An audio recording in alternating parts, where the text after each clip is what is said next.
감사합니다. 우리 함께 신앙 고백하겠습니다. 주는 그리스도시요 살아계신 하나님의 아들이십니다. 아멘. 우리 옆 사람과 함께 인사를 나누겠습니다. 오직 기도합시다. 네, 여러분 자신에게도 오직 기도하자라고 여러분이 결단하시고 또 옆 사람에게도 이번 한 주간 오직 기도합시다라고 권면을 하시길 바랍니다. 그래서 오늘 말씀의 제목은 오직입니다. 지난 주간에는 우리 설 명절이었습니다. 우리 설 명절 잘 보내셨지요? 여러분이 여러 형제들과 또 친척들과 추석 이후에 있었던 여러 가지 이런저런 이야기들을 많이 나누었을 것입니다. 다들 이렇게 할 말이 많죠. 또 계속 들어야 되는 경우도 있고 그렇습니다. 그런데 그분들이 하는 이야기 또 여러분들이 전하는 그 이야기를 잘 들어보면은 결국은 이제 그런 부분들입니다. 추석 이후에 또는 작년에 이런저런 일이 있었는데 이런 일들이 이렇게 잘 해결이 되어졌다, 아니면 아직까지 그런 문제 가운데 있다라는 부분들이 거의 대부분입니다. 그러면 우리가 그런 부분들을 보면서 저는 이렇게 결론 나기를 뭐라고 결론 났는가 하면은 여러 가지 우리 렘넌트에 관한 이야기, 뭐 경제, 정치, 여러 이야기들이 나오는데 저는 그런 결론이 나오더라고요. 하나님의 은혜구나. 은혜로 우리가 지금 살아가고 있구나라는 것을 깨닫게 됩니다. 그러면서 또 하나 더 결론 나는 게 뭐냐면은 참 작년에는 이런저런 일로 참 문제다, 이게 어렵다라고 생각되어졌는데 지나고 보니까 다 끝난 거예요. 그래서 제가 생각하는 건 뭐냐면은 그렇구나.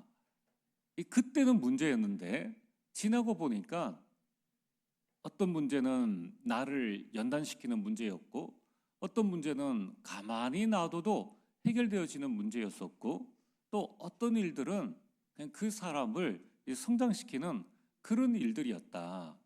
이제 나만 괜히 조급하고 나만 괜히 그 갈등과 문제 속에 있었다라는 사실들을 깨닫게 됩니다. 그래서 제가 원래 결단한 게 뭐냐면은 그래, 지금 내가 또 올 한 해에 내가 겪게 될 문제도 이 문제가 아니야. 갈등도 갈등이 아니야. 여러분, 올 한 해에 정말 언약 속에 계속 계시다 보면은 이제 12월 31일에 한 해의 정산을 딱 하지 않습니까? 그때는 또 그런 고백을 할 거예요. 야, 하나님의 은혜구나. 은혜로 우리가 이렇게 살아왔구나 라는 이 결론이 날 것입니다. 그래서 오늘은 여러분들이 미리 염려하지 마시고 인생 결론을 딱 내시고 모든 일에 하나님이 선하시고 기뻐하시고 온전한 뜻이 무엇인가를 발견하고 여러분이 승리하는 귀한 한 해가 되어지기를 주의 이름으로 축복합니다. 자, 여러분들 이러한 깨달음이 인생 개혁입니다. 개혁이라는 게 다른 게 없어요. 하나님의 은혜구나. 이걸 깨닫는 게 인생 개혁이라는 것입니다. 그래서 오늘 말씀의 서론에 인생 개혁의 비밀이 있는데요. 그게 3+1입니다. 그러면 초대교회는 이 3+1의 전략을 가지고 세계 복음화의 큰 축복들을 누렸습니다. 그 3+1이 무엇인가? 그 첫 번째가 갈보리 산에서 주신 언약입니다. 그게 사도행전 1장 1절에 예수가 그리스도이시다, 그리스도가 우리 인생 모든 문제를 해결하셨다라는 이 언약이라는 거예요. 두 번째는 감람산에서 주신 언약입니다. 부활하신 예수님께서 제자들을 다 흩어졌는데, 다 도망갔는데 감람산에 부르셨습니다. 그곳에서 또 언약을 주셨습니다. 그게 사도행전 1장 3절에 하나님 나라의 일인 거예요. 야, 너희들이 도망가도 하나님 나라의 일은 이렇게 이루어지는 거야 라고 40일 동안 말씀하셨습니다. 세 번째가 승천하시기 전에 마지막으로 주신 언약입니다. 그게 사도행전 1장 8절에 성령 충만 받아라. 그러면 위에서 주시는 능력을 너희들이 입을 것이다. 그 능력을 가지고 있으면은 예루살렘과 온 유대와 사마리아와 땅끝까지 이르러 너희들이 나의 증인이 되게 하겠다. 내가 증인이 되는 게 아니고요. 내가 성령 충만 받으면은 예수님께서 나에게 권능을 주게 하겠다. 나를 증인으로 세워줄 것이다. 라고 약속을 하셨다는 겁니다. 얼마나 감사합니까? 그래서 일이 뭡니까? 세 가지 언약과 한 가지 실천. 그게 이제 네 번째에 이 약속 이후에 제자들이 감난산에서 내려와서 마가다락방 오늘 말씀처럼 모였죠. 그래서 사도행전 1장 14절에 오로지 기도에 힘을 썼습니다. 아무것도 한 거 없어요. 대단한 일을 한 것도 아닙니다. 선 플러스 원을 냈는데 예루살렘 성전에서도 일어나지 않는 역사가 일어났는 거예요. 자, 오늘 여기 놀라운 비밀이 있습니다. 여러분들이 신앙생활할 때 남 탓하거나 교회 탓하거나 정치를 탓하거나 경제 탓할 아무런 이유가 없어요. 초대의 교회는 그 성도들은 3 플러스 1을 냈는데 예루살렘 교회가 왜 이래? 우리나라가 왜 이렇게 연약해? 저 강대국 로마는 왜 우리나라를 쳐들어와가지고 이렇게 못살게 굴어? 그런 신세 한탄과 정치 이야기, 경제 이야기 아무리 해본들 자기랑 상관이 없는데 그런 얘기 속에 빠져들지 않고 오로지 딱 10일입니다.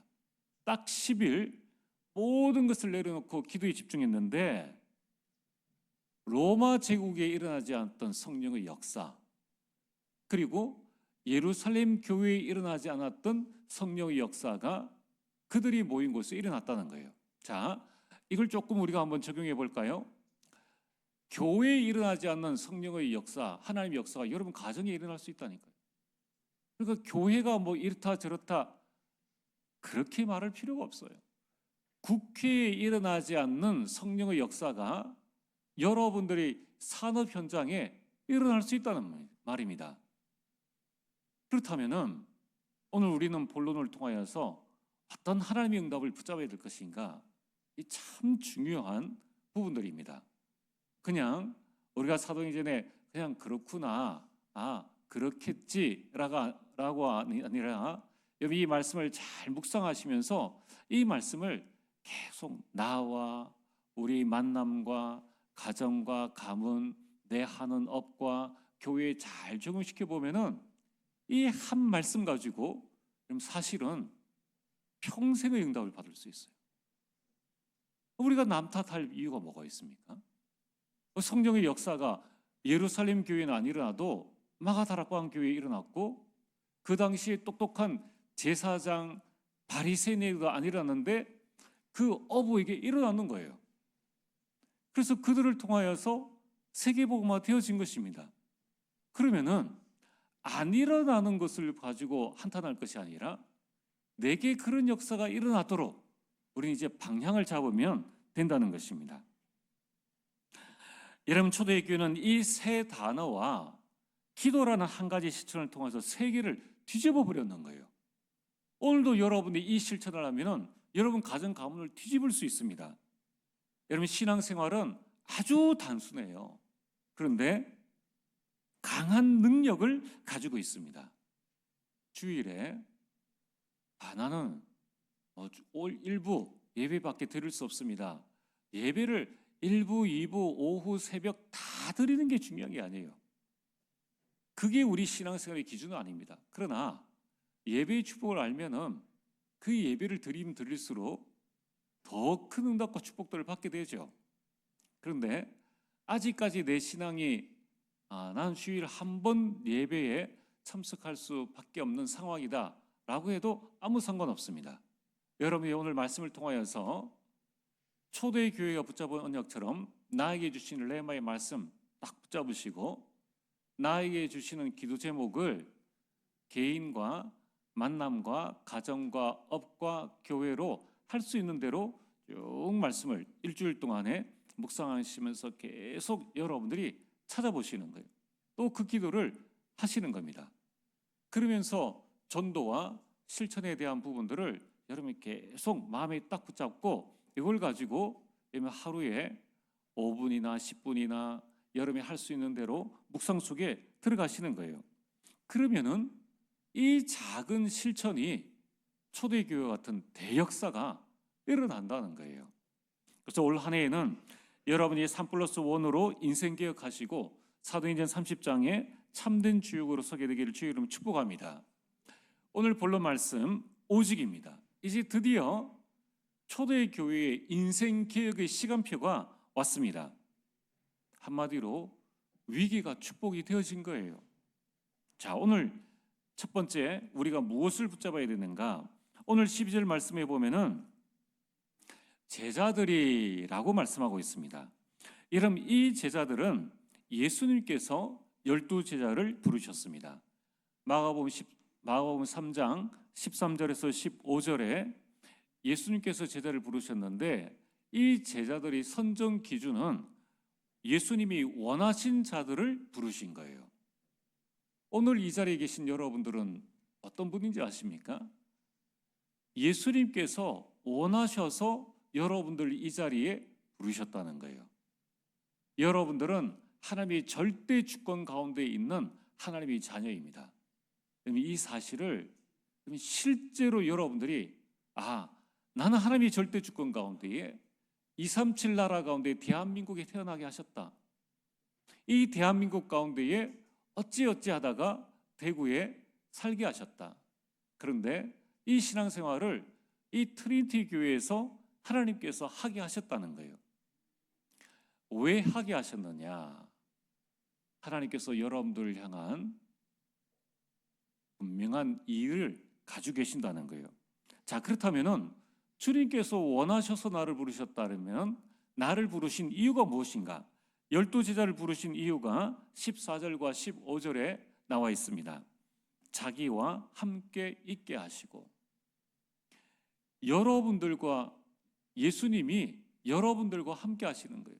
또 두 번째는 또 보내사 전도도 하며, 여러분들을 가정 가문에 보내시고 직장에 보내사 전도도 하며, 세 번째는 전도를 하려고 보니까 현장에 완전 흑암 시대인 거예요. 그래서 귀신을 내쫓는 권능도 가지게 하려 하심이려라. 여러분을 부르신 이유가 이 세 가지예요. 함께 하시고 전도하게 하시고 귀신을 내쫓는 권능, 지난 주간에 말씀드린 것처럼 위에서 주시는 힘, 그 힘을 하나님은 여러분들에게 주셨다는 거예요. 그러면서 12제자에게 주신 사명은 누가복음 9장 2절 말씀처럼 하나님의 나라를 전파하며, 하나님 나라를 전파하기를 원하신다는 것입니다. 여러분, 참 이 예수님의 이 포부가 대단하지 않습니까? 완전 야심차죠. 제자들을 딱 부르셔가지고, 그것도 12명만 부르셔가지고 내가 너희들과 함께 있게 하고 너희들에게 하나님 나라를 전파하는 사명을 내가 너에게 주겠노라 주셨다는 거예요.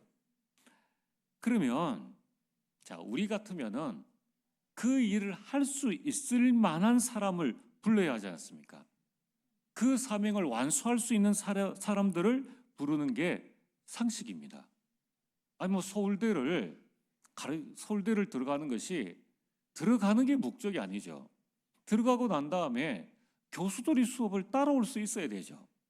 저 한동대는 영어로 수업을 다 하는데 들어가서 영어 수업을 따라올 수 있어야 졸업을 할 수 있다는 거예요. 그래서 그럴 만한 사람들 다 뽑지 않습니까? 그래가지고 그 일을 하도록끔 한다는 것인데, 자,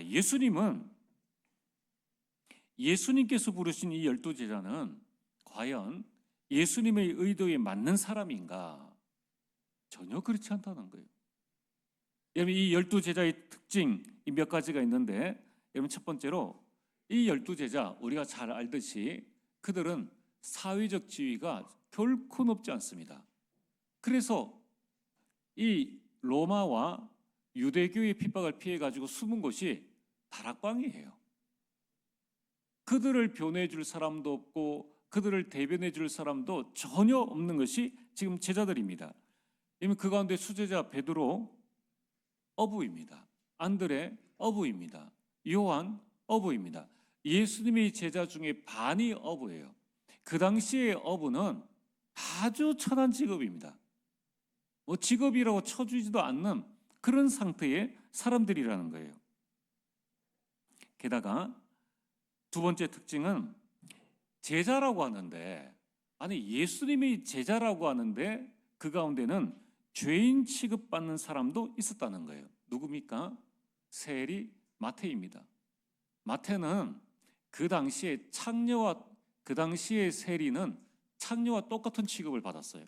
뭐냐면은 로마가 이스라엘을 정복했는데 세금을 걷어들이잖아요. 근데 이 세리, 세금 징수원, 이 세리는 월급이 없어요. 월급이 아주 쥐꼬리만 합니다. 근데 먹고 살아야 되잖아요. 그래서 로마에서 세금을 5를 걷어서 달라라고 하면은 세금을 15를 거두는 거예요. 동족의 피를 빨아먹는 진짜 파렴치한 인간이 이 세리라는 거예요. 그래서 그 당시에 사람들은 세리는 창녀와 똑같이 절대로 인간 취급을 안 했다는 거예요. 누구 세리랑 결혼한다? 하지 마. 그런 상태가 세리인데, 아니 예수님이 제자 중에 고귀한 성품과 대단한 일을 하실 예수님이 손가락질 받는 저 마태 세리를 제자로 예수님이 직접 부르셨다니까요. 그뿐만이 아닙니다. 거기에는 오늘 셀롯인 시몬이라고 나와 있지 않습니까? 세 번째 특징은 정치적 성향이 완전 반대예요. 여기에서 지금 세리 마태는 로마에 속해서 일하는 사람인 반면에 셀롯인 시몬, 이 시몬은 열심당원입니다. 지금으로 말하면 독립투사예요. 우리나라를 로마로부터 독립시켜야 된다. 자, 이런 상황에 지금 로마의 앞잡이인 이 마태가 있네요. 거기에 또 시몬이 있네요. 아니 이 두 사람이 지금 만나서 일이 되겠느냐는 거예요. 우리나라의 여당인 한 사람과 야당인 한 사람을 만나가지고 뽑아가지고 자 우리가 한번 일을 합시다. 일이 되겠느냐는 거예요. 아니 예수님이 왜 이렇게 하셨을까? 우리 상식 이하의 일을 지금 예수님이 하셨다는 것입니다. 또한 이 제자들의 특징은 뭐냐면은 네 번째는 이 사도행전에는 나오지 않지만은 첫 12제자를 부르실 때에는 가룟 유다가 있었죠. 감히 예수님을 배반한 제자도 있었다는 거예요. 참 하나님이신 예수님이 인간 보는 눈이 그렇게 없으셨는가? 그러니까 어느 순간 늘 이 동기를 가지고 자기 인생을 살아간 것입니다. 게다가 마지막으로 그들은 학식도 풍부하지 않았습니다. 사도행전 4장 13절에 그들이 베드로와 요한이 담대하게 말함을 보고 이제 제사장 법정 앞에서 그들이 말함을 보고 많은 사람들이 그들이 본래 학문이 없는 평범한 사람이 아니냐라고 말을 합니다. 자, 이처럼 12제자는 전혀 볼 것 없는데 역시는 역시입니다. 이들은 모자라도 한참을 모자라는 거예요. 그래서 우리 지난 시간에 사도행전 1장 6절에 이스라엘 나라를 회복하심이 이때니까, 아니 예수님께서 40일 동안 그렇게 말씀을 하셨는데도 이제 하는 말이 뭐냐면은 이스라엘 나라를 회복하심이 이때니까 이런 질문을 할 정도니 아니 일이 되겠느냐고요. 근데 결국은 이들을 통하여서 예루살렘과 온 유대와 사마리아와 땅끝까지 복음을 이들이 전했다는 것입니다. 아니 도대체 어떻게 했길래 이 일들이 가능한가? 그게 오늘 본론 두 번째입니다. 그들은 학식도 없고 배경도 없고 무식하고 아무것도 없는 사람이었지만은 초대의 교회는 원리스했다는 거예요. 하나가 되었다는 것입니다. 여러분 이제 예수님은 승천하셨습니다. 이 땅에 계시지 않습니다. 예루살렘을 떠나지 말라는 이 예수님의 명령을 따라서 제자들이 다른 곳으로 가지 않고 모두 예루살렘으로 돌아왔습니다. 그들이 모인 곳은 마가 요한의 어머니 그 마리아의 다락방입니다. 그래서 마가의 다락방, 그래서 마가 다락방이라고 하죠. 여기 누가 모였느냐? 14절과 15절에 보면은 11제자와 여자들과 마리아와 예수의 아우들 총 120명이 모였는데 과연 이들이 모일 수 있는 사람이냐란 말입니다. 그래서 아까 말씀드렸듯이 11명은 절대 하나가 될 수 없는 사람입니다. 다 예수님이 죽고 난 다음에 다 흩어졌던 사람인 거예요.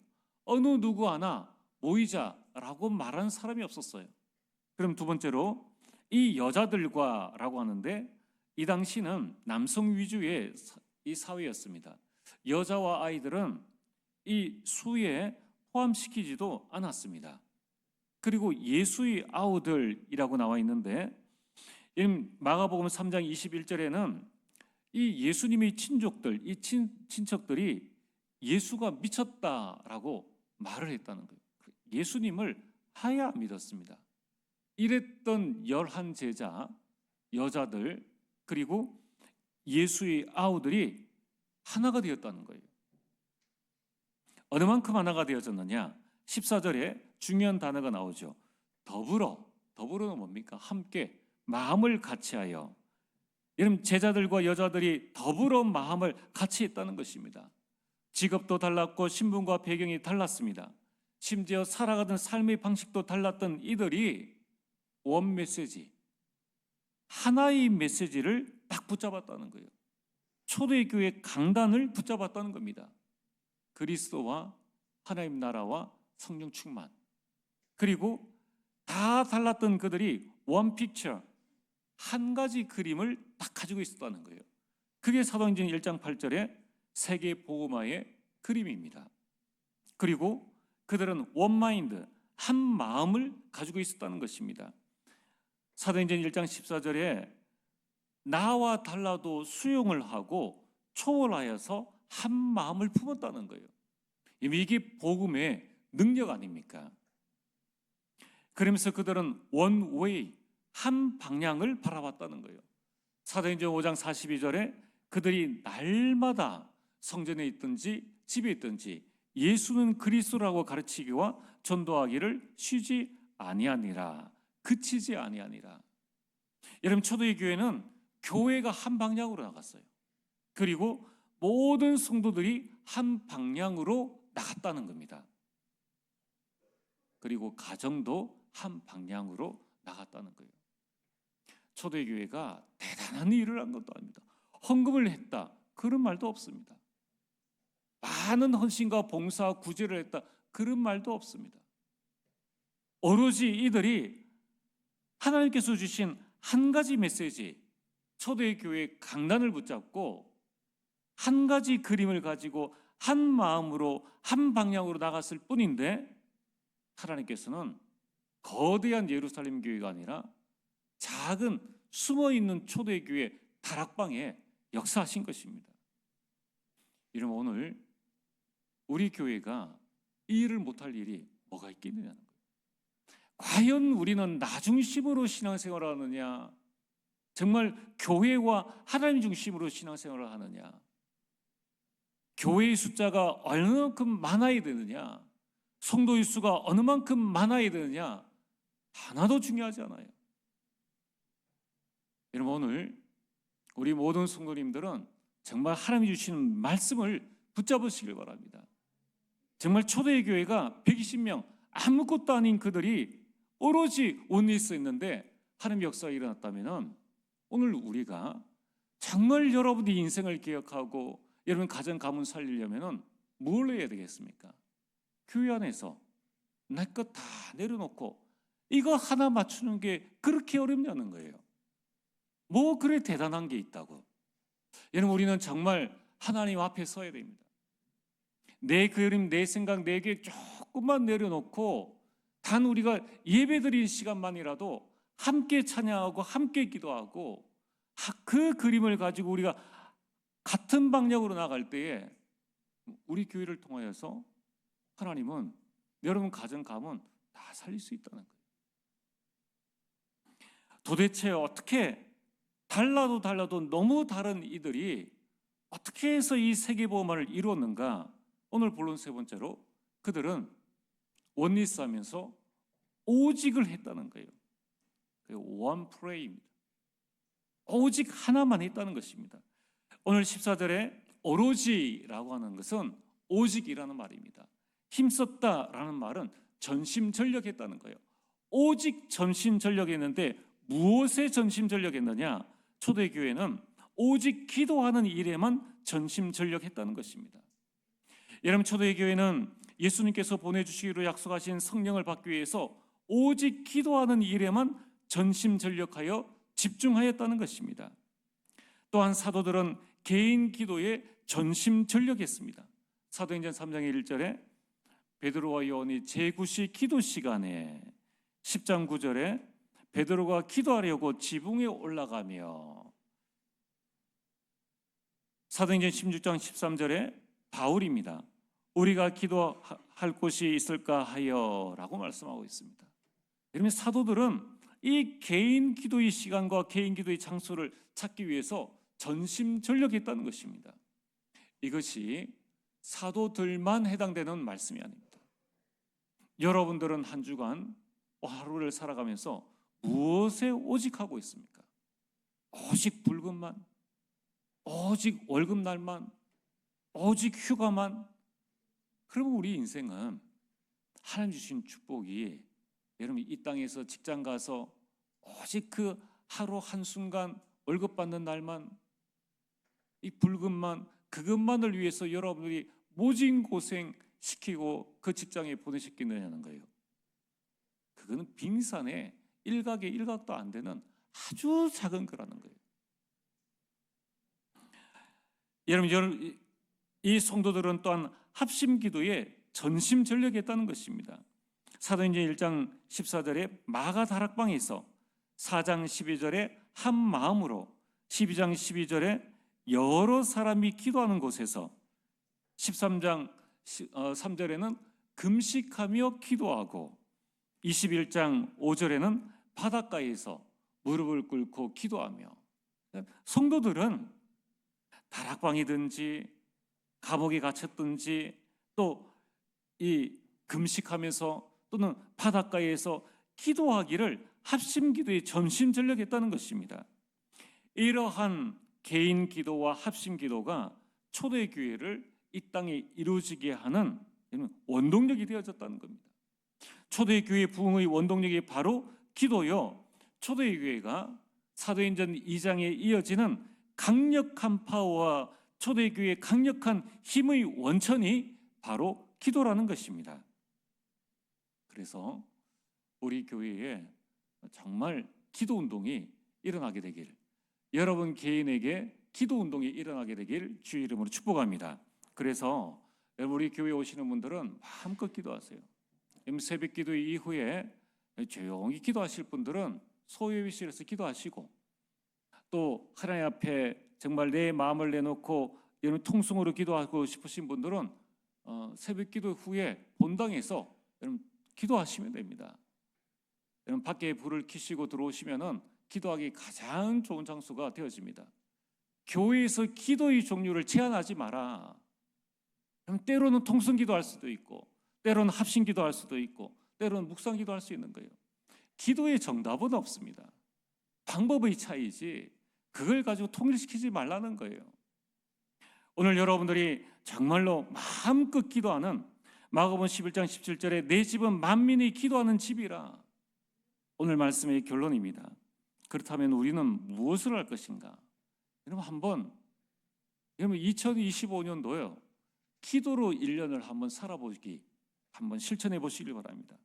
2025년을 기도로 한번 살기를 주의 이름으로 축복합니다. 그래서 사도행전 30장의 이 역사는 아직도 기록되어지고 있습니다. 여러분들이 정확한 언약을 붙잡으시면 됩니다. 예레미야 33장 1절과 3절에 너는 내게 부르짖어라. 요한복음 14장 14절에 내 이름으로 무엇이든지 내게 구하면 내가 행하리라. 그리고 다니엘처럼 여러분 기도 시간을 한번 확정해 보시길 바랍니다. 기도는, 이 다니엘은 하루 3번씩 기도 시간을 확정하고 기도했습니다. 이름은 D.L. 무디 목사님이 이렇게 말했습니다. 기도는 하늘의 보좌를 움직이는 힘이다. 이만큼 강력한 힘은 없다는 거예요. 기도하는 자가 승리합니다. 기도하겠습니다. 전능하신 아버지 하나님, 참으로 감사를 드립니다. 우리에게 기도할 수 있는 영적인 힘을 허락하여 주옵소서. 2025년 올 한 해는 기도로 살게 하여 주옵소서. 예수님 이름으로 기도리옵나이다. 아멘.